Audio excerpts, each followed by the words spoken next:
It is a great privilege, graduates, to address you on your day, a day marking one of the most important accomplishments of your life to date.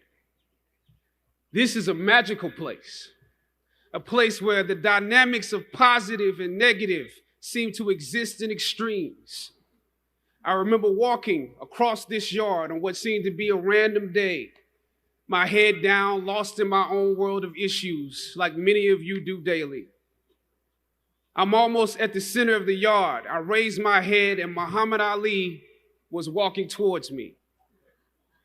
Time seemed to slow down as his eyes locked on mine and opened wide.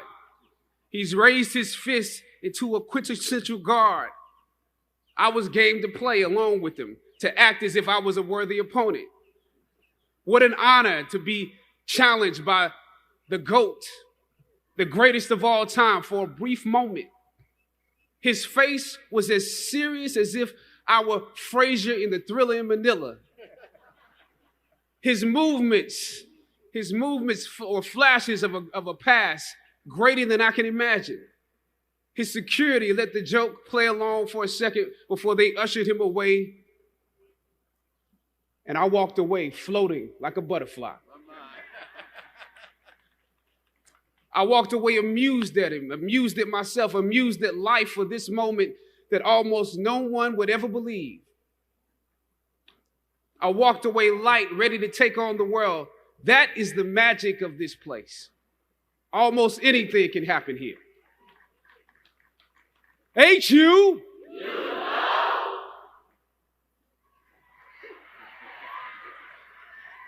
Howard University. I was riding here and I heard on the radio somebody call it Wakanda University. But it has many names: the Mecca, the Hilltop. It only takes 1 hour, one tour of the physical campus to understand why we call it the Hilltop. Every day is leg day here.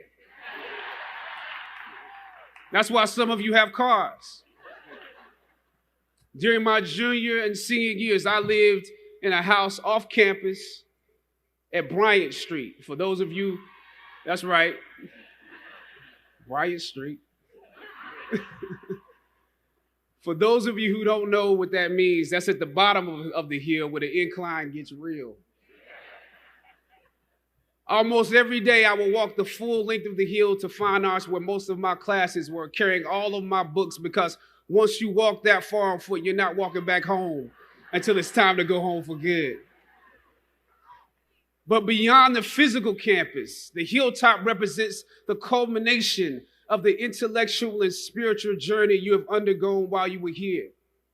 You have been climbing this academic slope for at least 3 or 4 years. For some of you, maybe even a little bit more. Throughout ancient times, institutions of learning have been built on top of hills to convey that great struggle is required to achieve degrees of enlightenment. Each of you had your own unique difficulties with the hill. For some of you, the challenge was actually academics. When you hear the words magna cum laude, you know that's not you. That's not you.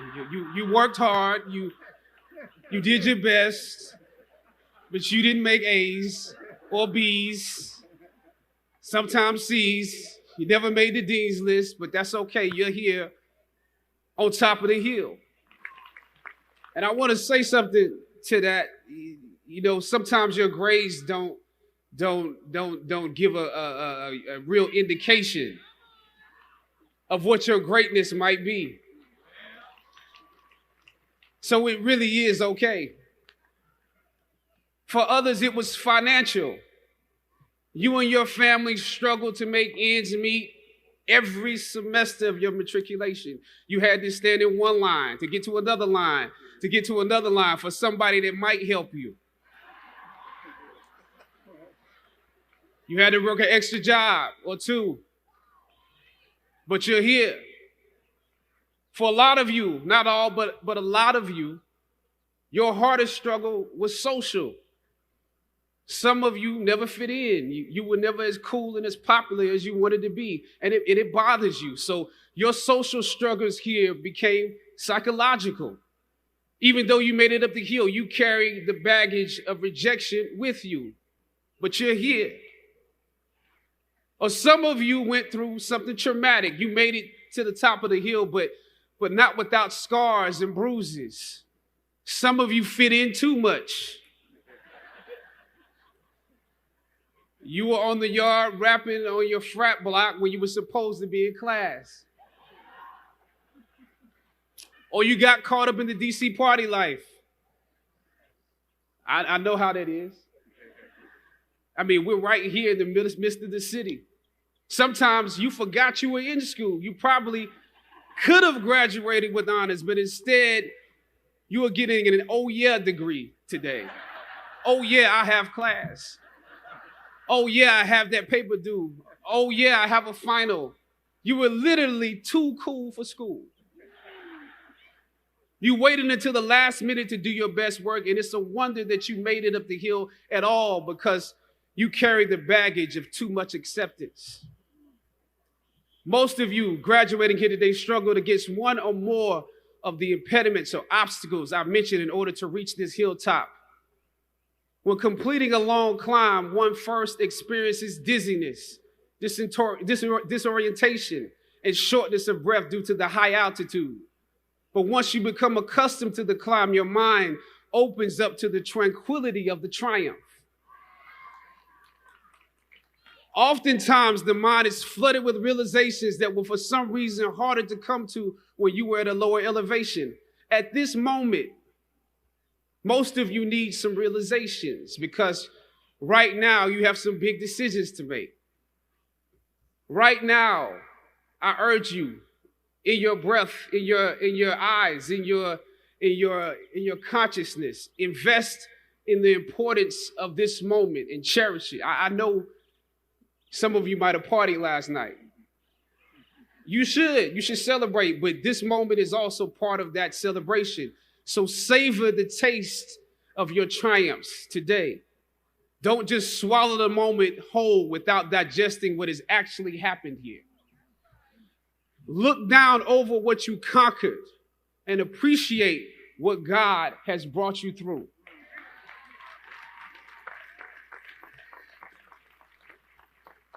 Some of you here struggled against the university itself.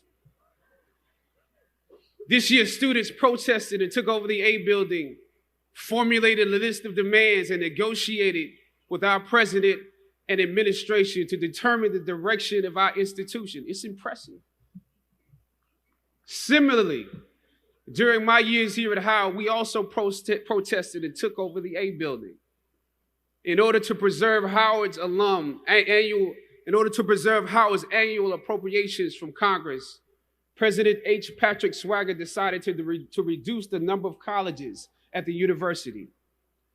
By his plan, engineering would need to merge with architecture, nursing would merge with allied health, and fine arts, my school, would be absorbed by arts and sciences. That's how we saw it, absorbed. For many of us in fine arts, this signaled to us that our curriculums or the curriculums of students following us might become watered down concentrations. This undermined the very legacy we were proud to be a part of and aim to continue. The fine arts program had produced Felicia Rashad, Debbie Allen, Isaiah Washington, Richard Wesley, Donnie Hathaway, Roberta Flack, just to name a few. We felt that, yes, you could go on and on. We felt that we could compete with students from Juilliard, NYU, and Cal Arts as long as we continued to have a concentrated dosage that rivaled a conservatory experience. But without it, although we took over the A building for several days and presented our arguments to President Swagger and the administration, the schools were still merged. Thus, the current collection or formation of schools exists. That's why I view your recent protest as such an accomplishment for both sides of the debate, student and administration. I didn't come here to take sides. My interest is what's best for the school. A Howard University education is not just about what happens in the classroom, students. In some ways, what you were able to do exemplifies some of the skills you learned in the classroom. It takes the education out of the realm of theory and into utility and practice. Obviously, your organization skills were unprecedented. I'm told that you organized shifts so that you could at least continue some of your classes. We missed all our classes. we were in the A building. As conflicted as I was before I lost the job, as adamant as I was about the need to speak truth to power, I found myself even more conflicted afterwards. I stand here today knowing that my Howard University education prepared me to play Jackie Robinson, James Brown, Thurgood Marshall, and T'Challa. But what do you do when the principles and standards that were instilled in you here at Howard close the doors in front of you? Sometimes you need to get knocked down before you can really figure out what your fight is and how you need to fight it. At some point, my mind reverted back to my experiences here, to the professors that challenged me and struggled against me. Professor Roberts Williams, Doc Singleton, George Epting, to name a few, the ones that would fail you out of the goodness of their hearts. As you commence to your past, press on with pride and press on with purpose. God bless you. I love you, Howard. Howard forever.